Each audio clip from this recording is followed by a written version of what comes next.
Glad to be here. Tell us how Ucon actually helps companies track their fuel consumption. Well, we can't do much about the cost of fuel because the oil companies control that. But what we can do is we can do something about how we consume the fuel.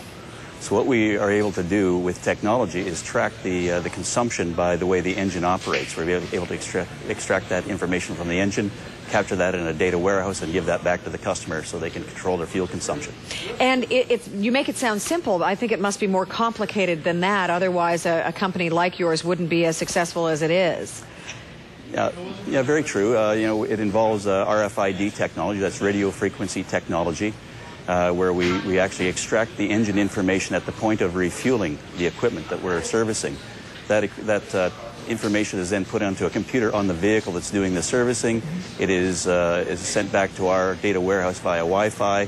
It's put into intelligent reports, and it's made web-based accessible to our customers. And what do people do with this information? I mean, it's one thing, you're right, but there's nothing we can do about the price of fuel, but it's how it's consumed, and what is done with that information next? Well, we have a cliche is you can't manage what you can't measure. So what we've done is we've taken the data, things like revving, over-revving, speeding, idling time, and we're able to capture that information on an exception report basis.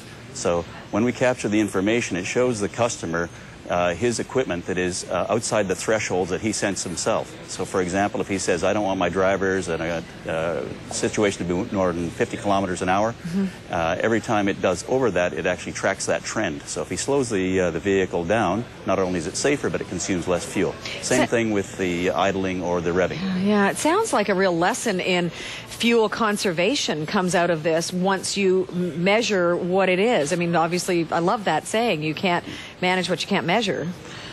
Yeah, well, we have customers that are saving 5 to 10% on their fuel bill. So if you put that into 200, 300, 400 pieces of equipment, that's a real big number when the fuel's $1 a liter and going north. Are you an American company or a Canadian company? A Canadian company. Very good. Out of Vancouver. Excellent. And how many companies currently use this system? We've been, with Ucon, we've been beta testing for about 3 years. Actually, we've been in operation for 3 years, and we're beta testing. We're rolling out anytime soon, next couple of weeks. How expensive is it for someone to be involved? It's actually quite inexpensive. The technology we've chosen is we're able to capture the information, deliver it by Wi-Fi and Bluetooth, as opposed to cell burst or satellite technology, thereby reducing the cost of the information retrieval. How did you figure this out? I mean, it's such a great idea, and obviously it's working well, and you will continue to be successful. How did you figure this out, that there obviously was a demand for something like this, but you got to sell that idea to companies?